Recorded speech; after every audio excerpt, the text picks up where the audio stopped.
Good morning student. Aravalli शिक्षा निकेतन की online क्लासों में आपका हार्दिक अभिनंदन। हमने कल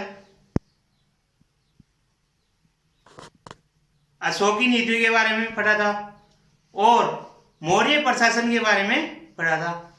इसके बाद में आप अपने आगे चलता है प्रांतीय प्रशासन, जो मौर्य राजाओं के द्वारा अपने राज्य का विस्तार किया था, जैसे चंद्रगुप्त मौर्य, बिंदुसार, अशोक सम्राट, बृहदरथ, इनके द्वारा जो अपने राज्य का विस्तार किया गया था, उनमें प्रमुख राज्य केंद्र है।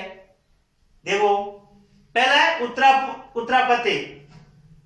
उत्तरापति तक्षशिला, जो वर्तमान में कहां पर है? पाकिस्तान। तक्षशिला वर्तमान में कहां पर है? पाकिस्तान। दूसरा है अवंती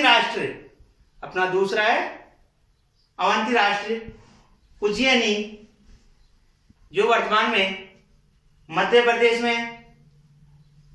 और इसी के आगे देखो अपना तीसरा प्रशासनिक केंद्र कलिंग। कौन सा है? कलिंग, तोसली, जिस पर सम्राट अशोक ने आक्रमण भी किया था और आक्रमण के बाद में भेरी घोष की जगह धम घोष की नीति अपनाई थी, जो वर्तमान में कहां पर है? उड़ीसा। कौन से राज्य में? उड़ीसा। और इसके बाद में अपना चौथा प्रमुख केंद्र आता है दक्षिणापथ। कौन सा है? दक्षिणापथ, जो सुवर्णगिरी वर्तमान समय में आंध्र प्रदेश, जो दक्षिण में अपने राज्य है आंध्र प्रदेश, और अपना नया राज्य बना था अभी तेलंगाना, उन दोनों के मध्य स्थान है सुवर्णगिरी। अब अपना पांचवा और अंतिम प्रशासनिक केंद्र है मध्य प्रदेश, पाटलिपुत्र, जो वर्तमान समय में पाटलिपुत्र बिहार राज्य में आता है। कौन से राज्य में आता है? बिहार राज्य में। और इसके बाद में देखिए, नोट प्रमुख रूप से देखिए, मौर्य शासन में यानी मौर्य राजाओं के शासनकाल में जो जिले की छोटी इकाई होती थी, जैसे कि गांव, 10 गांव के समूह है। 10 गांव का समूह है, क्या होता था? छोटी इकाई। प्रांतीय प्रशासन की यानी केंद्र की, राज्य की, जिले की सबसे छोटी इकाई होती थी, जो होता था 10 गांव का समूह। उसका मुखिया क्या कहलाता था? गोप। कि मौर्य शासन में 10 गांवों के समूह को, 10 गांवों के मुखिया को गोप कहा जाता था। अब इसके आगे देखो, मौर्य शासन में न्याय व्यवस्था कैसी थी? कि न्याय कैसे किया जाता था? प्रजा को किसी भी बात पर झगड़ा होता था, उसके विपरीत न्याय व्यवस्था वर्तमान समय में कोर्ट, पुलिस। वैसे ही प्राचीन समय में या मौर्य वंश के समय में न्याय व्यवस्था कैसी थी? मौर्य वंश के समय में न्याय व्यवस्था 2 प्रकार की थी। पहले है अपने धर्म स्थीय न्यायालय। कौन सी है? धर्म स्थीय न्यायालय। इस न्यायालय में देखो, इन न्यायालयों में न्याय का प्रमुख, धर्म स्थीय न्यायालय में इनका प्रमुख कार्य क्या था? धर्मशास्त्र। क्या था? धर्मशास्त्र में निपुण अमात्य, जो राजा के मंत्री होते थे, करते थे। यानी इस न्यायालय में न्याय का कार्य कौन करता था?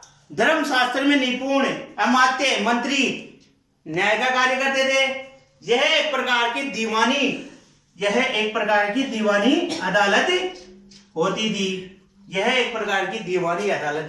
होती थी। जो किस मामले में सुनवाई की जाती थी इस न्यायालय में? चोरी, डकैती और लूट के मामले में सुनवाई की जाती थी। चोरी डकैती लूट के मामले में सुनवाई की जाती थी, जिन्हें मौर्य वंश में यानी मौर्य प्रशासन या मौर्य प्रांतीय प्रशासन में क्या कहा जाता था? साहस कहा जाता था। किनको? चोरी डकैती और लूट जो कार्य करते थे उन्हें क्या कहा जाता था? साहस कहा जाता था। और आगे देखो, इस न्यायालय के जो प्रमुख न्यायाधीश होते थे, इस न्यायालय के जो प्रमुख न्यायाधीश होते थे उनको क्या कहा जाता था? दंड पारुषी, दंड पारुषी कहा जाता था। अभी दूसरी न्याय व्यवस्था देखिए। दूसरी न्याय व्यवस्था के कौन सा न्यायालय आता है? कंटक शोधन न्यायालय। कौन सा न्यायालय आता है? कंटक शोधन न्यायालय। इसके अंतर्गत देखो, यह एक प्रकार का फौजदारी न्यायालय था। कौन सा न्यायालय था? फौजदारी न्यायालय था। फौजदारी में क्या होता है? लड़ाई झगड़े के मामले आते थे। आगे देखो, इसके न्यायाधीश जो फौजदारी न्यायालय था, इसके न्यायाधीश जज को व्यवहारिक महामात्र कहा जाता था। जो कंटक शोधन न्यायालय के न्यायाधीश या जज होते थे उनको क्या कहा जाता था? व्यवहारिक महामात्र कहा जाता था। इसके आगे देखो, महत्वपूर्ण बात है मौर्य शासन की। जो देखो, जनपद के न्यायाधीश, जो जनपद का न्यायालय का न्यायाधीश या जज होता था उसको क्या कहते थे?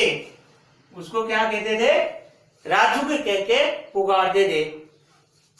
जो जनपद का न्यायाधीश होता था उसको राजुक कह के पुकारते थे। इसी के साथ में अपना मौर्य वंश समाप्त होता है। और अब इसके आगे देखो, अपना दूसरा टॉपिक चलता है शुंग वंश। कौन सा टॉपिक चलता है? शुंग वंश। अब देखो, शुंग वंश की स्थापना किसने की और इसके कौन कौन से राजा हुए? अब देखो, शुंग वंश में देखो, शुंग वंश की स्थापना पुष्यमित्र, शुंग वंश की स्थापना पुष्यमित्र शुंग ने की। कब की? 185 ईसा पूर्व, 185 ईसा पूर्व में पुष्यमित्र ने शुंग वंश की स्थापना की। जो एक मौर्य अंतिम मौर्य सम्राट था। कौन था? बृहदर्थ, अंतिम मौर्य सम्राट, जिसका प्रधान सेनापति, अंतिम मौर्य सम्राट बृहदर्थ का प्रधान सेनापति था पुष्यमित्र। इसके आगे किसने? पुष्यमित्र ने बृहदर्थ की हत्या कर दी, बृहदर्थ की हत्या कर दी और उसके सिंहासन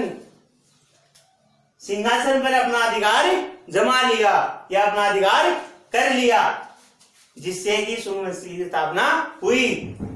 और इसने पुष्यमित्र ने 151 ईस्वी तक ही अपना राज्य कार्य किया या राज्य किया। और अपने शासनकाल या राज्य शासन में 2 बार अश्वमेध, कितनी बार? 2 बार अश्वमेध यज्ञ किया। और आगे देखो, पैराग्राफ चेंज। पुष्यमित्र के बाद में जो प्रमुख राजा हुए, किसके? शुंग वंश के जो प्रमुख राजा हुए वो इस प्रकार है। पहला है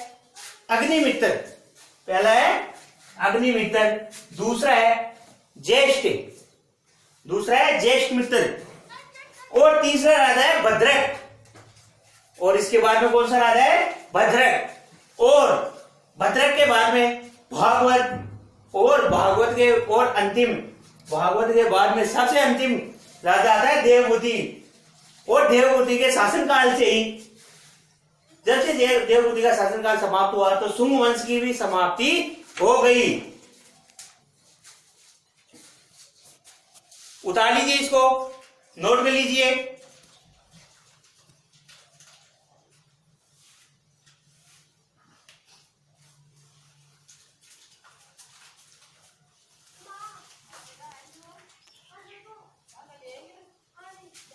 आपको मेरा वीडियो कैसा लगा कमेंट करके बताइए, और ज़्यादा से ज़्यादा हमारे YouTube चैनल अरावली शिक्षा निकेतन को सब्सक्राइब कीजिए, लाइक कीजिए और अपने दोस्तों को और सहपाठियों को ज़्यादा से ज़्यादा शेयर कीजिए, जिससे लॉकडाउन के चलते समय जिसकी पढ़ाई नहीं हो पा रही है वो भी इस वीडियो के जरिए अपनी पढ़ाई को पूरी कर सके और एग्जाम में, बोर्ड एग्जाम में ज़्यादा से ज़्यादा नंबर ला सके। जय हिंद, जय भारत।